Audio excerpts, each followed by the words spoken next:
Merci. Oui, donc je remercie Marc m'a proposé le sujet. Et si je le mentionne, c'est que l'intention de Marc était de donner un exemple de disparition totale d'une civilisation et d'un peuple. Le plus jeune, ça serait une manière de parler de tout et de rien. Mais disons que à la fin de mon adolescence, donc quand j'étais déjà au lycée à Paris, donc j'étais parti en préparation, de retour à Toulouse, j'ai acheté une édition qui est très difficile de trouver aujourd'hui, puisqu'on la trouve à partir de 1970, mais non pas avant. Et pourtant, elle contient une traduction, évidemment, d'un ami de Voltaire, qui, je crois, est Claude Savary, qui a visité les pyramides, je crois que c'est en 1781-82, qui a un français remarquable, comme ce 18e. Je ne dis pas un français auquel on a coupé la tête, mais disons un français qui cherchait toujours le mot juste. Et dans sa traduction du Coran, il s'agit de celle-ci, j'avais été très frappé, c'est la première fois que je lisais le texte, et je le lisais, disons, un peu comme je me permets de dire, de citer des grands hommes, enfin, Goethe en a parlé, aucun Français, je crois, en a parlé. Et quand on lit ce texte, on est d'abord, disons, perdu. On voit plusieurs thèmes qui viennent, disons, non pas se succéder, mais disons, s'accompagnent comme une sorte d'agrégat. Et tout d'un coup, il dit, on voit une sorte de logique qui transparaît. Vous savez que Goethe était très favorable à l'islam. Il y avait un autre Allemand aussi, mais je ne le citerai pas pour ne pas avoir, bien sûr, trop d'ennuis. Donc je dirais que ce sont deux grands Allemands que vous connaissez naturellement. Le deuxième, on le connaît même à l'école primaire. Bon, qui a été favorable à l'islam. Et lui, dans ce texte, il est dit, je crois que c'est la sourate 6, oui, et le sixième verset, il parle de peuples qui ont définitivement disparu sur Terre. On a beau me dire que cela se trouve ailleurs. Oui, ailleurs, on voit des adversaires d'un peuple qui ont été éliminés.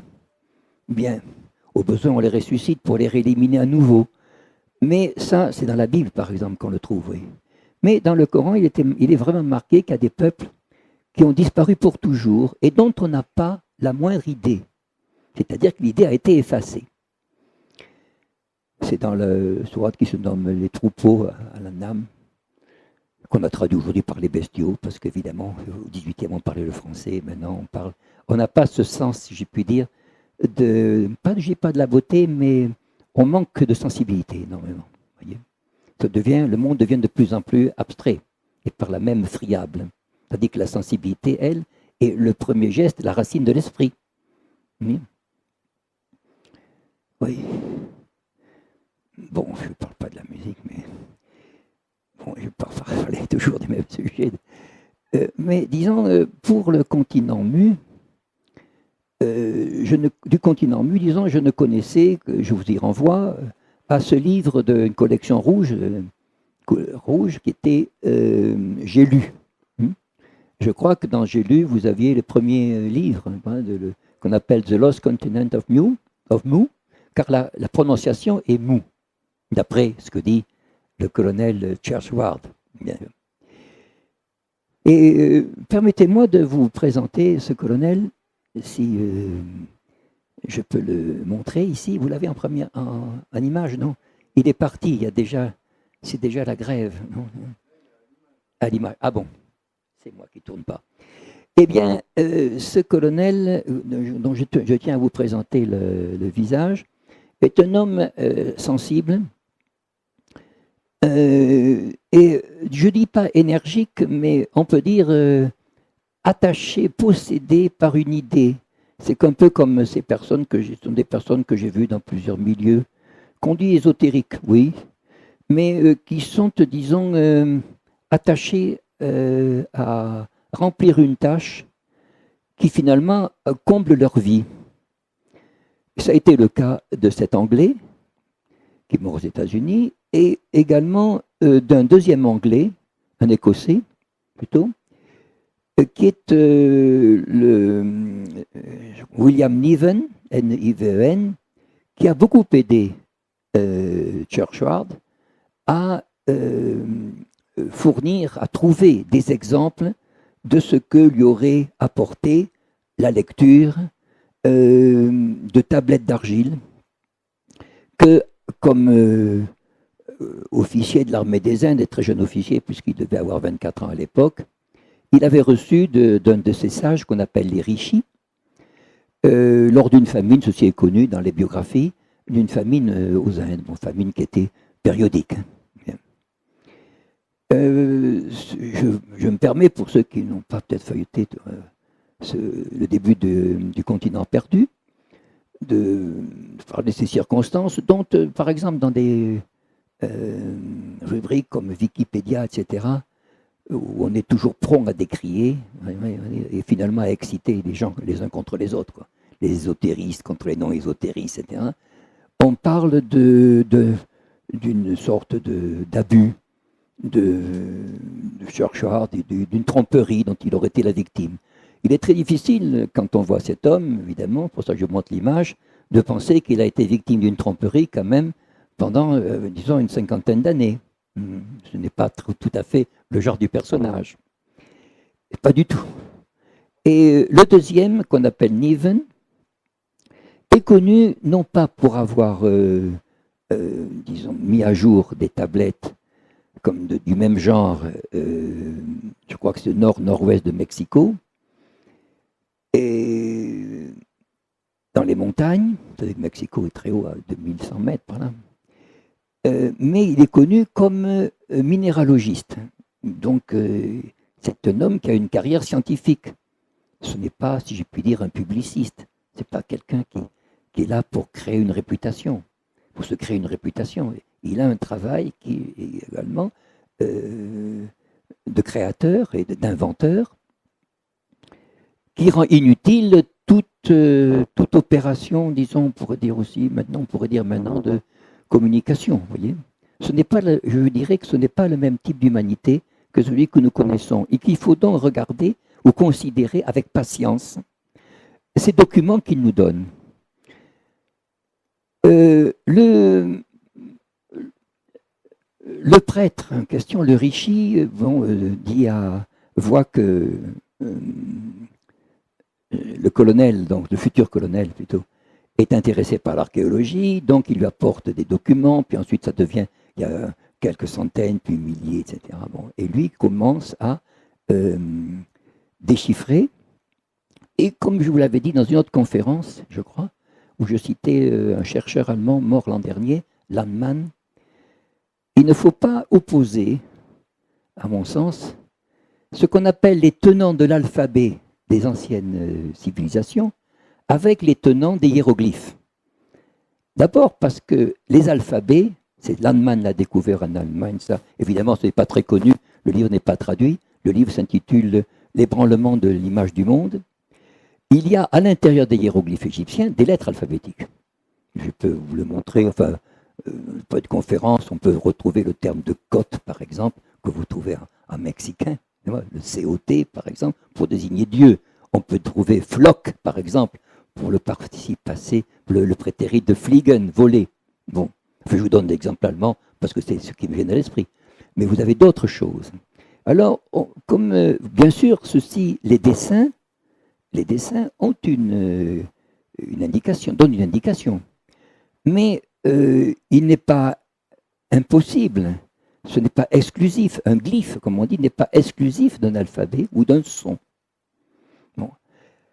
Quant à disons, relier l'un à l'autre, évidemment qu'il y a une difficulté. Ben, c'est là ce qu'on appelle le travail. Vous savez, je vais vous dire, mais ça c'est comme professeur de philosophie, ancien, disons. Le mot de travail, par exemple, que vous avez, chapitre, je reviendrai sur le continent mou. Nous l'avons, vous savez, du latin, tripalium, l'instrument de supplice, bien. Mais en allemand, je me rappelle encore, Arbeit vient de Herbe, qui signifie l'orphelin.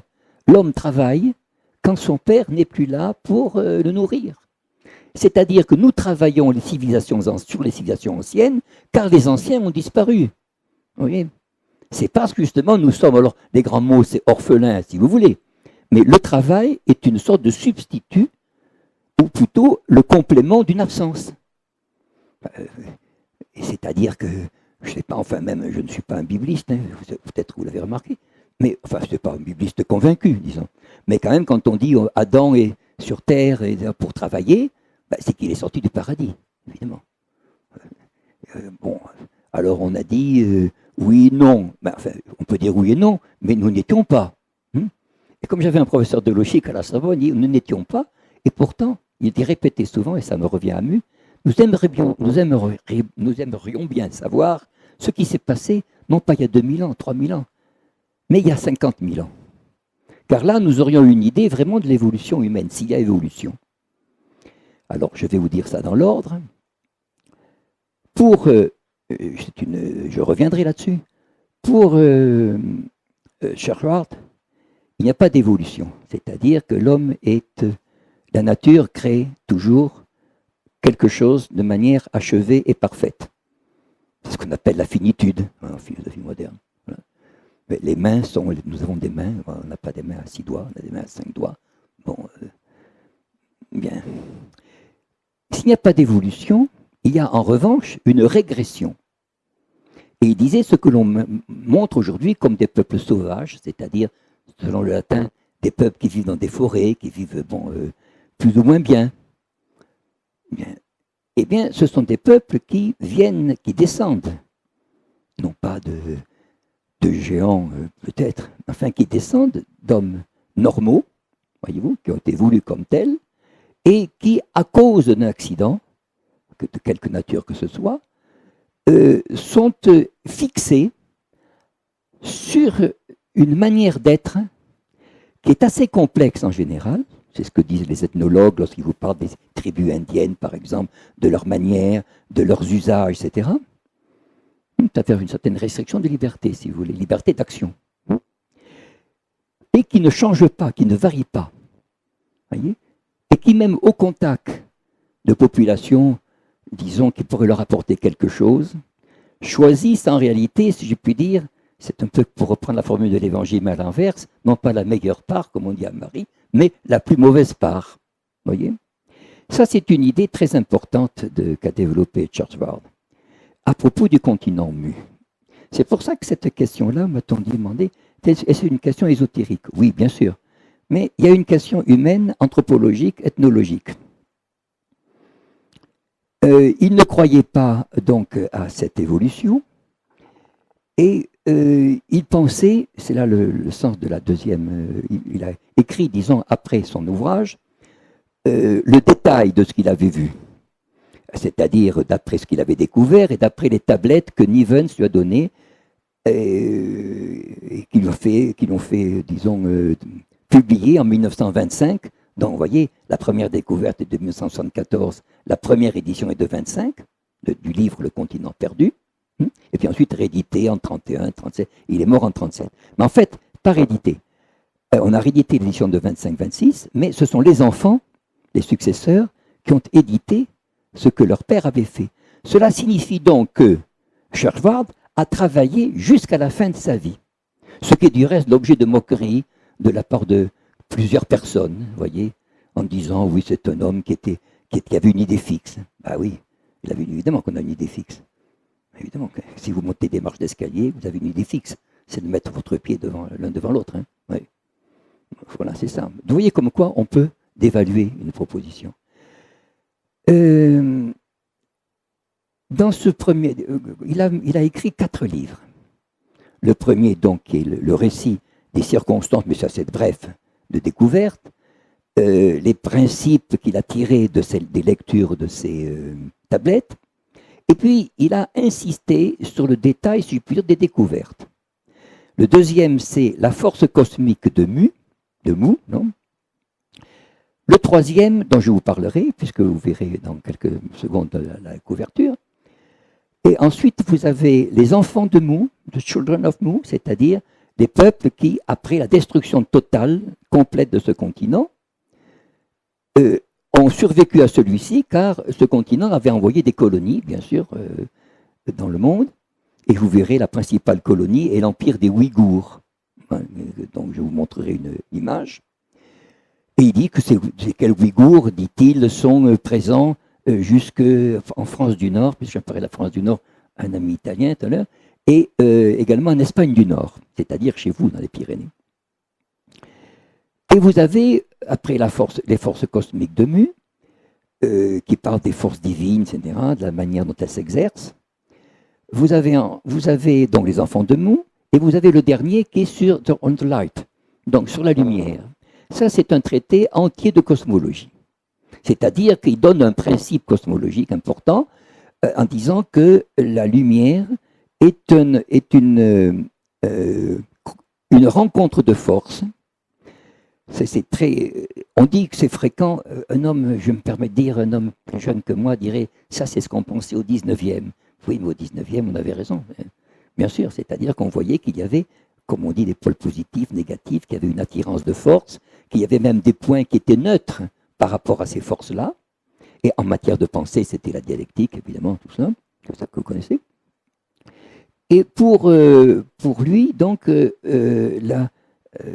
terminerai d'ailleurs là-dessus, cela aboutissait à des conséquences pratiques, et je me permets d'ailleurs d'en parler, puis je reviendrai ensuite directement sur Charles.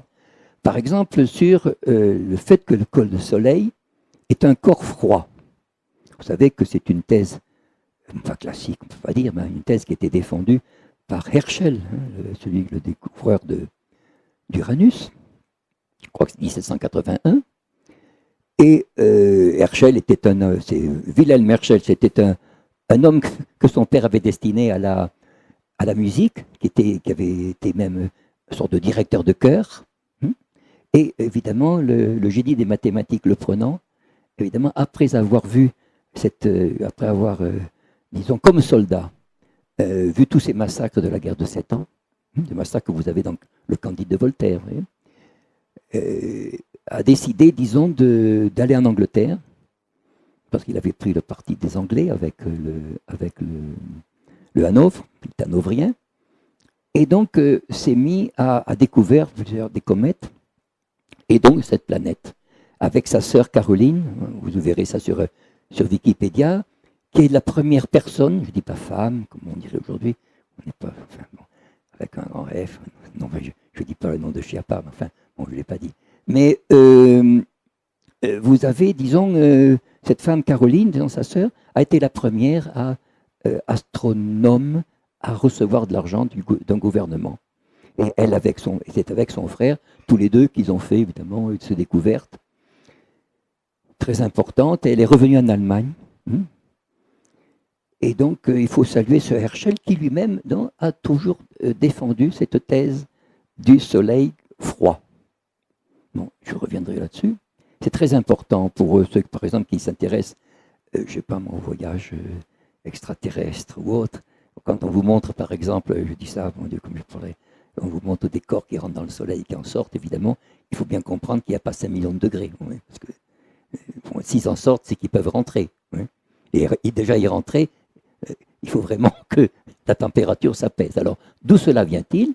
Je reviens alors au sujet. Cela vient d'existence de forces. Ces forces-là, Churchward les a expliquées dans Le Continent perdu.